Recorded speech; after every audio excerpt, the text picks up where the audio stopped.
Thank you for joining Pro Mindset Podcast. This is your host, Craig Domann. This is episode number 4 of 2024 NFL training camp. Basically, it's a review by Pro Mindset of NFL training camps. Today, we're going to talk about the physical demands and the grind of an NFL training camp. We're also going to talk about the media spotlight. So let's go right into the physical demands. Everybody understands that. It is easy the first day. These guys are in such tip-top shape. They've been training all summer. They tapered the last week before training camp. They've gotten a rest. They worked on all the things that they need to do to have great change of direction, explosiveness, strength, speed, all the things that they're being evaluated on as an athlete. However, first day of pads is a different game. The guys on defense love it. Receivers and some of the other guys, not so much. But it's like, that's when the soreness kicks in. Our bodies were not designed for the punishment that these guys face playing football. Obviously, they've got shoulder pads and some other light pads around their bodies that don't do much except shoulder pads is it. Thigh soreness, getting hit in the legs as a running back when they do the tackle to the ground type stuff is really tough. And that happens in that first preseason game. You cannot simulate tackling in practice without tackling in practice. And the way it works in the NFL is a coach would get fired if he had guys getting hurt in practice. They can even get not necessarily fired, but shamed by the media if they get star players hurt during the preseason. And that's why the NFL is trying to go to 18 games and 2 preseason games, because they don't care about the young players.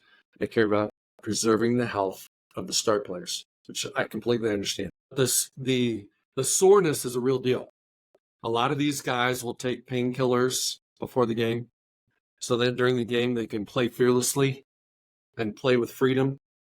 But the long-term ramifications of taking painkillers is unknown, but it probably is not a good thing. And for older players, the hardest thing about camp is recovering. It's not doing, it's recovering.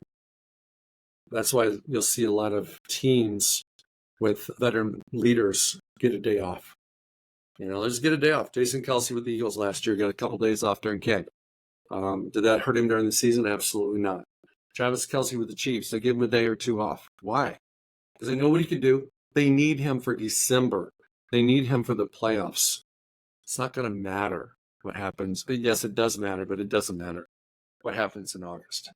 They need to make sure he's ready for prime time, and prime time's real games. The other thing that I would say that is really delicate for these players is how much to hang out in the training room. I said recovery is the number one most important thing because it is. But sometimes hanging out in the training room is not good for your career, not good for your roster prospects.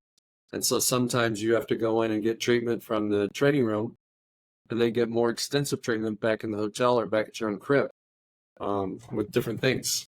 Because if you can't show up, one of the most important things in the NFL is availability and accessibility. If you're not available, you might be the best player. You might be the most talented, but if you're not available, it's the next man up.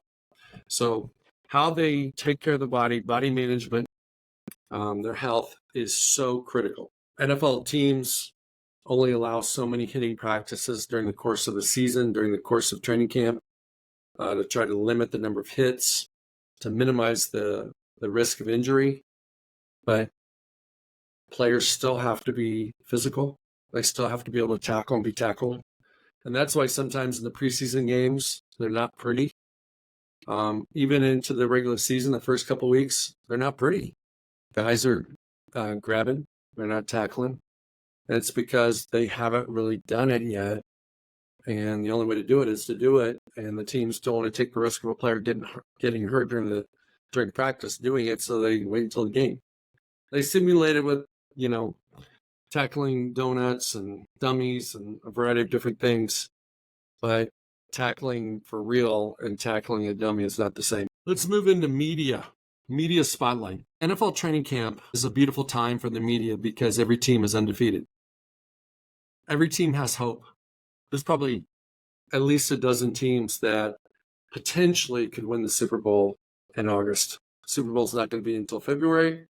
But when they look ahead with all the different possibilities, and if this player does this and that player does that, and this guy steps up and catch a couple breaks with another team, we just might be the team. And so the media pays an enormous amount of attention to everything during training camp.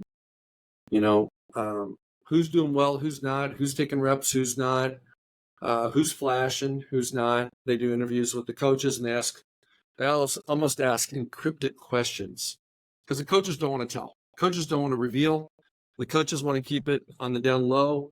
The coaches don't really want to tell the media what's going on. And I understand. I wouldn't either if I was coaching an NFL team. But the media has gotten very, very sophisticated, good at asking encrypted questions so that they can get the answers, and then they make assumptions based upon those answers. So one of the things that also happens with these guys is that they might call home a young player, and dad, mom, girl, wife, they already know. They already know what happened in practice because they read it on Twitter. They read it on X. They read it online. They saw it on the news because there's such a intense scrutiny on everything that happens in training camp. And so as a player, you know, we all have bad days. Players have bad days too. The difference is when we have a bad day, very few people know about it. When a player has a bad play, everybody knows about it. The DB gets beat on a long touchdown pass, everybody knows.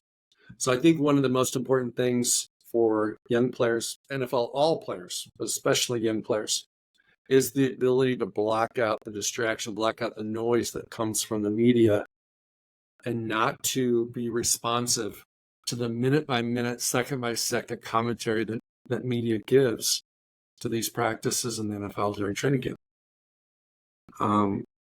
There's a lot of scrutiny. You know, there's a lot of very serious fantasy football leagues and owners that it's their business to know who's that newcomer that's going to step up.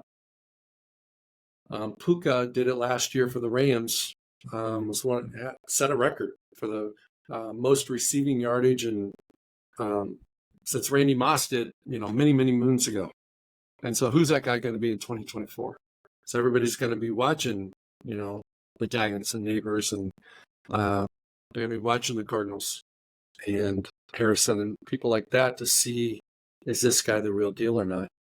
So one of the things that happens for especially the skill guys is not only do they have to learn their job, not only do they have to earn the trust of their coaches, be connected to their teammates, get their rest, take care of their body, recover, be prepared for the unexpected. They also have to deal with the media and the projection of where they are in the fantasy football rankings. And friends and well-wishers reaching out to them, saying, hey man, I'm going to draft you on my fantasy team. I need you to really blow it up this year. So if a player's got his head on straight and he got everything in perspective, that's cool. But if a player is responding to all this commentary, all these communications, all these expectations, what's in the media, what they hear from their friends, what they hear from their family, it just adds more and more pressure on the player. Obviously, in the fantasy leagues, it's only skilled players, so it's primarily the receivers, running backs, and tight ends. A couple rookie quarterbacks, but people don't generally put a lot of stock in rookie quarterbacks, even though C.J. Stroud had a hell of a year last year. But it's like, that's just another opportunity to be distracted, feel more pressure than you really should, perhaps hinder your ability to stay locked in on the moment, all those types of things. So my advice for young players is to see it as an honor that you've got people that want to draft you in their fantasy league, put you on their team, but focus on the now. Focus on the playbook. Focus on the practice you got right in front of you. Learn how to develop trust with your coach. If the coach doesn't trust you, he's not going to play you. And it's almost like horses have blinders. You have to have blinders on so that you don't get burdened, stressed out, distracted by all this extraneous noise. That's it for episode 4 of Pro Mindset Training Camp. Thank you very much for listening. We're going to have one more episode number 5. You guys go out and have a great day. Hey, it's Craig Domann, the host of Pro Mindset Podcast. I want to thank you for listening or watching today's show. And you can catch us every week on the normal social media platforms like YouTube, Facebook, Instagram, and all the listening podcast platforms. I hope you enjoyed today's show, and more importantly, I hope you gained a pro mindset insight. Please be sure to rate and review Pro Mindset Podcast, and I look forward to catching up with you on our next show.